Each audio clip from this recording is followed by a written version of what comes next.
रूस यूक्रेन युद्ध में यूक्रेन के राष्ट्रपति वोलोदिमीर ज़ेलेंस्की इजराइल से आयरन डोम एयर डिफेंस सिस्टम मांगते रह गए, लेकिन इजराइल ने उसे दो टूक मना कर दिया था।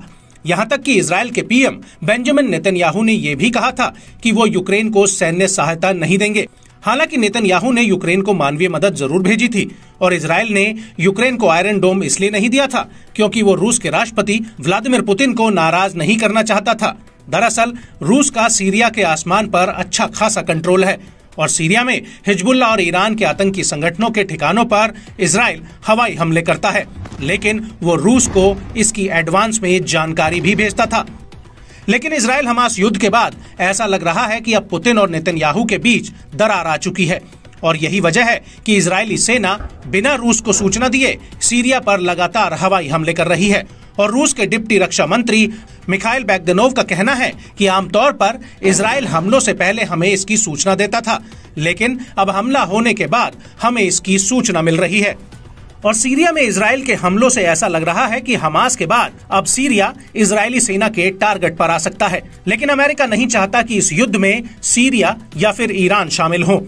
हालांकि 24 अक्टूबर को इजरायली सेना ने दक्षिणी सीरिया में सबसे बड़े हथियार डिपो को निशाना बनाया था। इजराइल का कहना था कि ये बेस ईरान और हिजबुल्लाह के लोगों को पनाह दे रहा था जो सीरियाई फोर्स से जुड़े थे, और इस हमले में 1 दर्जन से ज्यादा सीरियाई सैनिक मारे गए थे।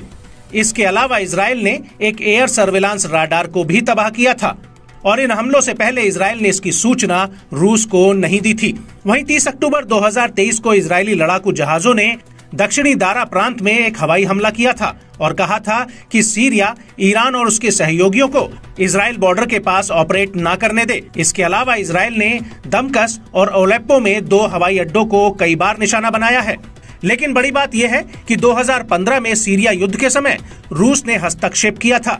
उस वक्त इजराइल और रूस ने इस बात पर सुलह कर ली थी कि दोनों देश गलती से भी एक दूसरे की सेना पर हमला नहीं करेंगे।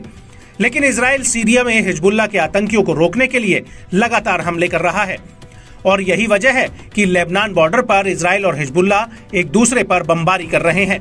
लेकिन इस सब के बीच सबसे दिलचस्प बात यह है कि सीरिया में पश्चिमी देश और रूस अपने अपने फायदों के लिए मौजूद हैं।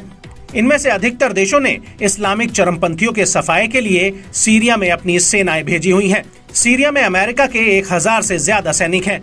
वहीं तुर्की सीरिया में कुर्दिश लड़ाकों से लड़ रहा है, जबकि ईरान और रूस सरकार विरोधी ताकतों से लड़ रहे हैं और ये दोनों ही चाहते हैं कि सीरिया के राष्ट्रपति बशर अल असद अपनी कुर्सी पर बने रहें।